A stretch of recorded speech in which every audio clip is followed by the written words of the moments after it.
84, s'il vous plaît. Merci, Monsieur le Président.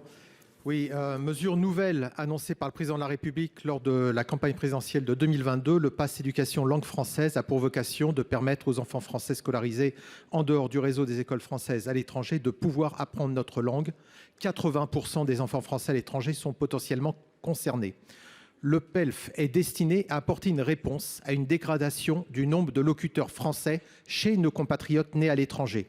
Parmi ceux-ci, beaucoup ne parlent pas notre langue, la moitié aux États-Unis, en Australie, au Sénégal, 2 tiers en Amérique latine.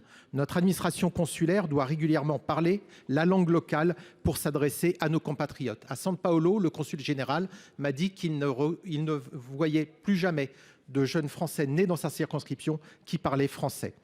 C'est une des raisons donc, qui justifie aussi la plus faible participation aux élections à l'étranger. Préservé pour la première fois au projet de loi de finances, présenté pour la première fois au PLF 2024, le PELF avait été doté d'un budget d'1 million d'euros, comme l'a dit ma collègue Samantha Cazebonne.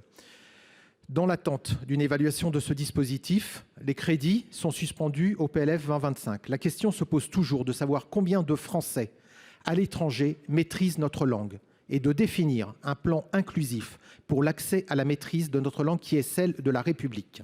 Il est proposé donc de transférer ce 1 million d'euros pour pouvoir maintenir ce PELF, permettre de donner une suite aux idées du président de la République et d'évaluer enfin le besoin pour atteindre l'objectif que tous les Français parlent français. Merci. Merci, monsieur le rapporteur. L'avis de la commission. Merci, Monsieur le Président. Chers collègues, là aussi, il nous semble qu'avant de généraliser le pass éducation langue française et de voter les crédits qui l'accompagneraient, il nous faut avoir d'abord une évaluation de l'expérimentation menée, donc avis défavorable. Monsieur le ministre, l'avis du gouvernement, s'il vous plaît. Merci, Monsieur le Président. C'est effectivement une expérimentation qui va courir jusqu'à l'été 25, dont j'espère d'ailleurs qu'elle sera concluante.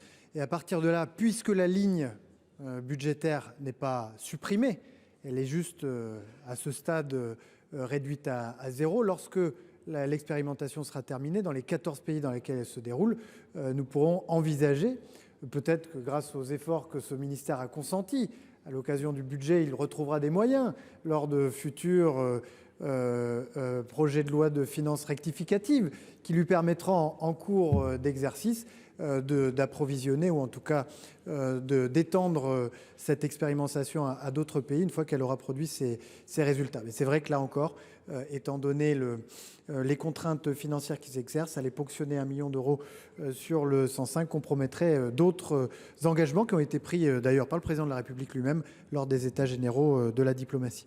Donc en résumé, on attend la conclusion de l'expérimentation qui arrivera à l'été 25 et puis on poursuit le dispositif si, comme je l'espère, il est concluant.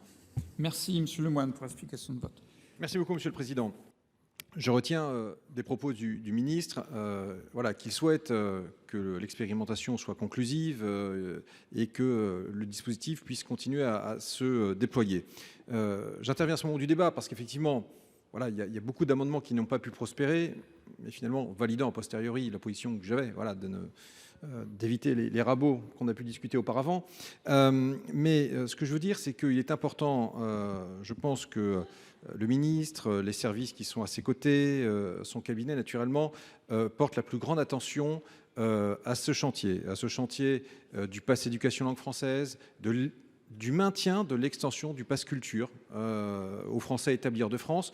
Tout ça, ce sont des engagements pris par un candidat à l'élection présidentielle, validé par les Français, devenu président de la République. Donc si à un moment, il n'est pas possible de bouger quelques centaines de milliers d'euros, quelques millions d'euros, pour faire qu'une promesse présidentielle prise devant tous les Français ne puisse pas devenir, il y a un moment, il ne faut pas s'étonner que les Français et les Français de l'étranger, le cas échéant, se détournent des urnes. Donc je crois que c'était... moi, je prends acte des propos du ministre qui s'engage très clairement dans le suivi de ce dispositif. Et il faut le faire. On va le faire ensemble. Sinon, on y reviendra très clairement au budget prochain. Et cette fois-ci, en étant très déterminé. Merci. Quel est l'avis de la commission, monsieur le rapporteur? C'est défavorable.